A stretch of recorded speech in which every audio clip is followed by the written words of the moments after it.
Hello everyone, this is Gigi, the OG Gigi in fact, and this is the continuation of the alternative podcast series and continuing with the topic of identity part 2.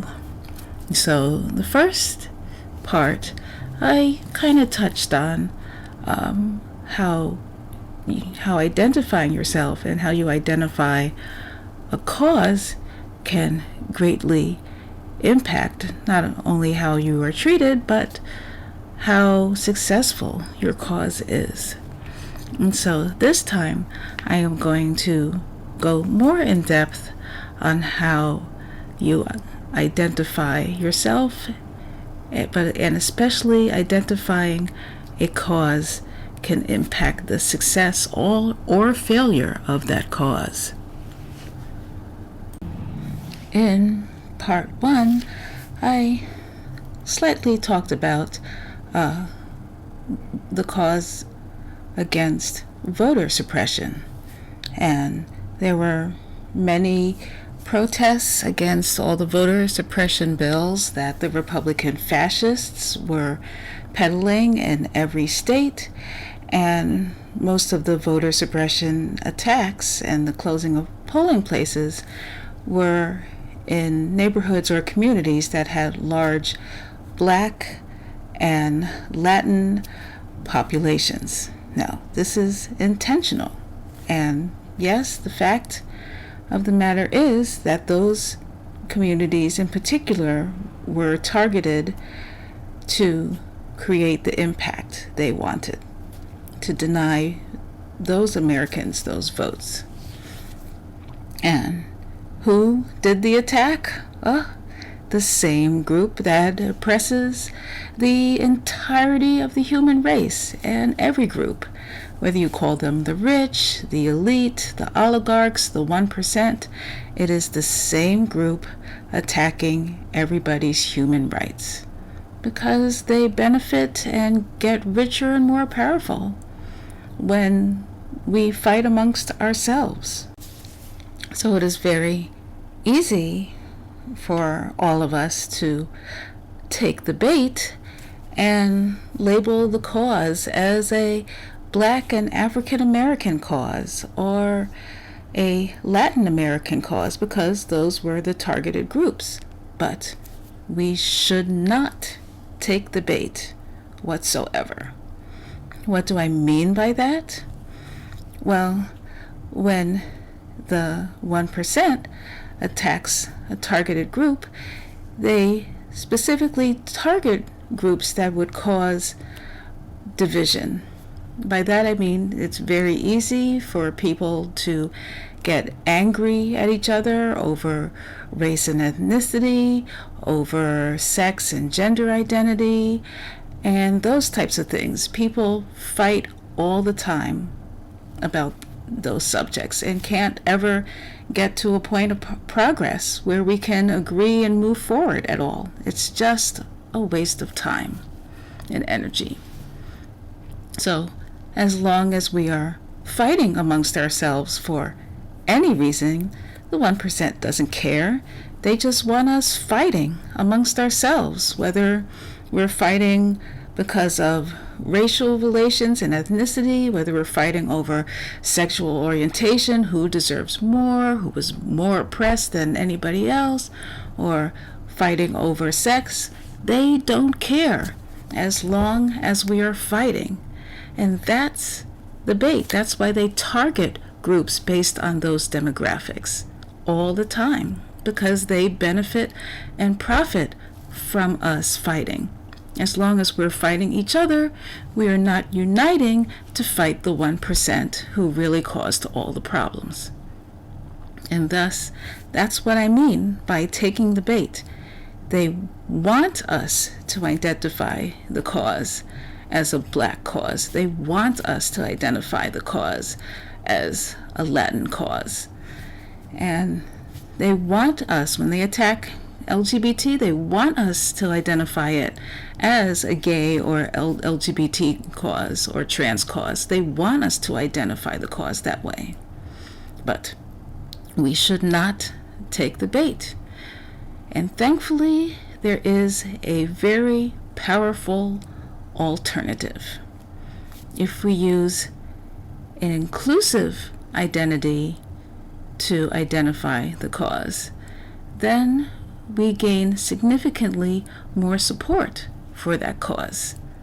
What do I mean by that? Well, for example, the ACLU had many protests last year and in 2021 regarding all the voter suppression and voter suppression bills going on spread by the Republican fascists. So there were many protests and there were many speakers at these protests. Now, I was part of it too. I definitely signed up to fight against voter suppression. Hey, here I am. And many of the people speaking at those ACLU protests, they were Black and Latin as expected, because those were the targeted communities for voter suppression. But unfortunately, they took the bait. They made it a Black cause. They made it a Latin cause. They were speaking, and they also made it a Christian cause too. They're attacking our rights, and we need to do something about it. We need to stop it. And I was there, and the second they made it a Black cause, Latin cause, Christian cause, I saw all the people who weren't Black at the protests. They just, all their motivation to fight just went to nothing. I mean, they were confused and became highly unmotivated and scared even. It's like, oh, well, I'm against voter suppression, but I'm not Black, so I guess it's not my cause anymore. Or, I mean, I want to be an ally to support it as a Black cause, but I don't really feel like I can do much in this fight, and I have no idea what it's like to have these Black experiences. So, and me being there as a non-religious atheist, the second all those speakers started making every third word, God this, Jesus that, pray for no voter suppression, I personally felt all my motivation for fighting voter suppression just disappear on the spot. And it's like, you made it a Christian cause now, which I most definitely am not. I'm against voter suppression, but if every second word is going to be a God something, I can't fight this anymore. I don't identify with this cause anymore. And that's the problem. Now, if they didn't take the bait, if they went with the alternative to identify the cause using more inclusive identities, for example, they could say that voter suppression is an American right. It is an American cause. Can you imagine how many people in the audience would be pumped up? It's like, yeah, I'm an American. Me too. We deserve our right to vote. Nobody would feel excluded. Nobody would be forced to be put in a position of you're either an ally or you're not part of it.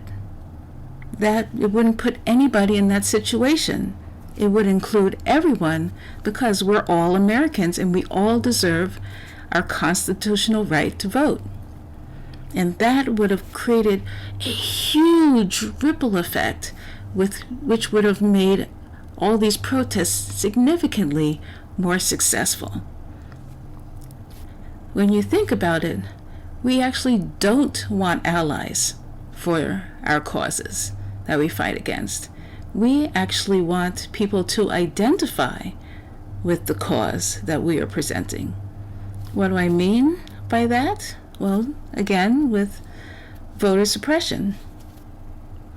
The people who weren't black, they felt that they couldn't identify with the cause anymore. They can just be an ally at most. And knowing human nature, there are good people out there with empathy and want to do good, and so they are allies for causes that they're not a part of to try to help. But being merely an ally isn't enough to motivate most human beings to really do all they can to fight for a cause. Now, knowing human nature, what really motivates a person to fight for a cause is if they identify with the cause and they feel that the cause is directly impacting them. So, making something a black cause, everybody who's not black could only be an ally to the cause at most, because they can't possibly identify with the cause anymore. But if by making it an American cause, voter suppression, we get everybody, because everybody here we identify as Americans. We're all Americans, regardless of our sex, our race, our country of origin. We are all Americans, and that directly impacts everybody, and properly gets people scared and terrified. Oh my gosh, I'm an American. Oh my gosh, my votes could be taken away. My right to vote, my constitutional right to vote can be taken away. Oh my gosh, this is impacting me and my family directly now. Oh my gosh, I need to do something. And that is the most motivating factor there is. So that's why all causes, we should make them as inclusive as possible, to not take the bait, even if they attack the black community, Latin community, gay community specifically. Do not identify those causes by race, sexual orientation, or sex at all. Make sure that it is an inclusive identity for the cause. Another example, we have LGBT trying to get married, and how they always say gay marriage is a huge thing, and if we can get gay people the right to marry, then that would be a great success. But once again, it's identified as gay marriage and not marriage. So everybody who's not gay is either forced to just become merely an ally at most, or typically they say, I'm not gay, what does that have to do with me? It doesn't matter. They deserve that happening to them anyway. So, possible support for the cause of ensuring marriage for all consenting adults is just gone. All because of how we identified the cause, how we marketed it. So the alternative would be to identify it as a marriage cause, the cause for marriage. And it's not just getting people to recognize that it's actually marriage, all marriages being impacted, but it's also helping the journalists who report on these protests and causes to identify it as a threat to marriage. And so anybody, regardless if they are gay or straight, monogamous or polygamous, in an interracial relationship or same racial relationship, to say, oh my gosh, my right to get married is being threatened. where there are attacks on marriage. Oh my gosh, this is horrible. We need to do something about this. And you don't exclude or isolate any groups that could possibly be fighters in the cause. And that is why it is so important. And that is why how we identify not only ourselves, but how we identify a cause can either help gain us all the support possible or sabotage our own cause in the process. And that is my alternative for identifying a cause to ensure that you gain the most people and most success behind it. In part 3, I will talk about how to identify yourself in the face of bigotry. Now, in part 1, I said you shouldn't identify yourself by your race or your sex because of all the baggage and history that it carries with it, but you can't hide your race, ethnicity, or sex. People, when they walk up to you, they will see that immediately and make judgments about you and stereotypes and assumptions about you. You can't escape from being forced to identify yourself that way. So what do? In the face of bigotry, how can you identify yourself to win the day? And that will be part 3 of the alternative podcast on the topic of identity. Please stay tuned, and thank you so much for joining me. Have a fabulous day, and I hope that the quality of life improves for you for each day. Thanks for listening.